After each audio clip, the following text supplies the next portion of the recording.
అక్కడికి వారికి సంబంధించినటువంటి ఆ దేవతలందరూ కూడా వస్తూ ఉంటారు. మరి అదేవిధంగా జనాలు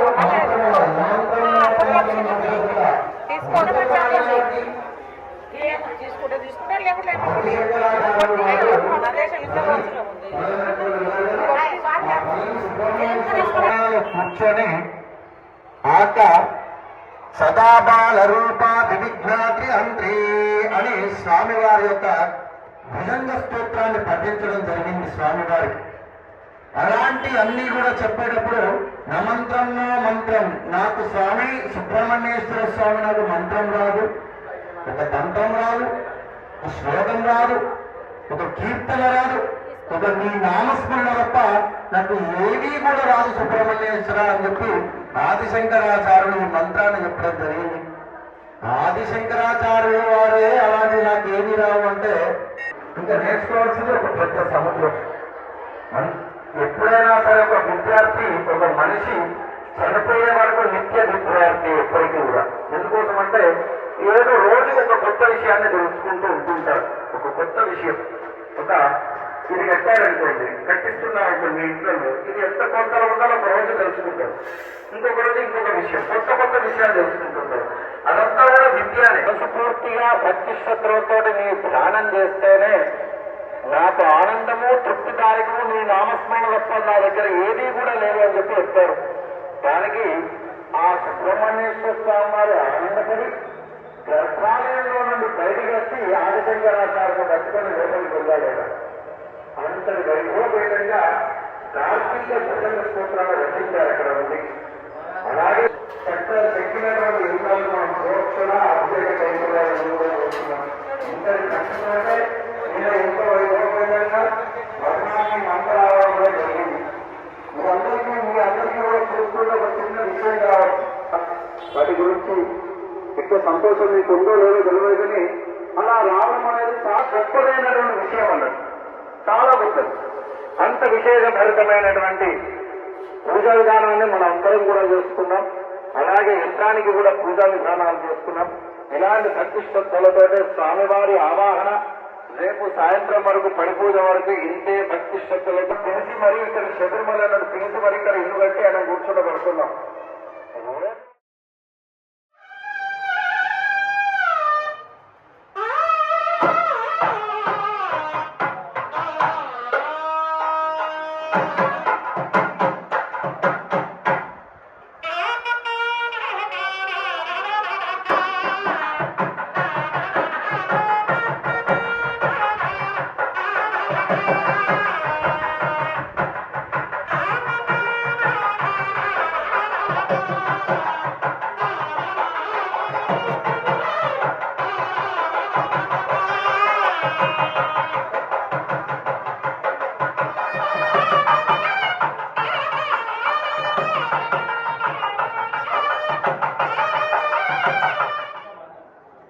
अंजम्माणाम्याः आयुष्या प्रद्रदं भ्राशुषोद्रभोक्या नरेशालयस्य मीनानाम्याहायष्याबुद्धृतं न्याहायष्याबुद्धृतं बुद्धमहोद्रवस्य शिवकुमारनामधेयस्यायष्याबुद्धृतं तुल्यमहाप्रभोद्रवस्य देवेन्द्रनामधेयस्य पावनि दुर्गानाम्याहायष्याबुद्धृतं श्रीमान् श्रीमदः मार्कण्डेयगोत्रवस्य नागराजनामधेयस्य मञ्जुलानाम्याहायष्याबुद्धृतं चक्रगोत्रवस्य नागराज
ध्वजस्तंभदेवताभ्यो नमो नमः परिवारदेवताभ्यो नमो नमः मेधा दक्षिणामूर्तये नमो नमः नमस्काराञ्जलिं समर्पयामि अघोरेभ्यो देवताभ्यानुग्रह प्रसाद सिद्धिरस्तु मनोभीष्टबल सिद्धिरस्तु देवतानुग्रह प्रसाद सिद्धिरस्तु सम्राजित विराजचारित्ये जातनोग्रहे लक्ष्मी निराश्यभ्युलां देवताभ्यो नमः नमस्काराञ्जलिं आवाहितेभ्यो सर्वेभ्यो देवेभ्यो नमो नमः नमस्काराञ्जलिं समर्पयामि श्री देवताभ्यो नमो नमः नमस्काराञ्जलिं समर्पयामि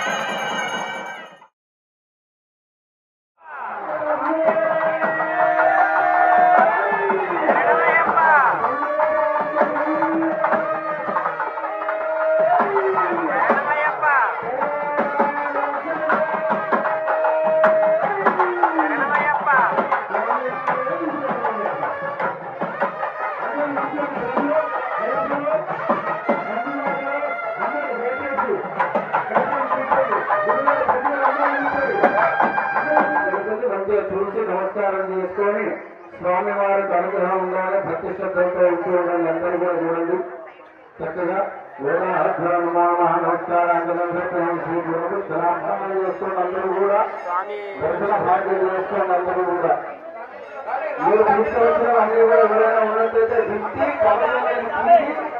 ఒక ప్లేట్లో వేస్తే మనం అక్కడ వేస్తాం. గుప్పేసి చేతిలో చూసుకోండి. ప్లాస్టిక్ కల్లో వెళ్ళి తీసేసేయండి. అలా ముఖ్యం దూరం నుండి డబ్బా ఏమొచ్చామే లేట్ అవుతుంది.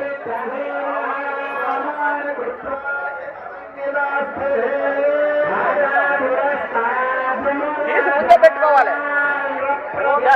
డబ్బై పడిపోతుంది.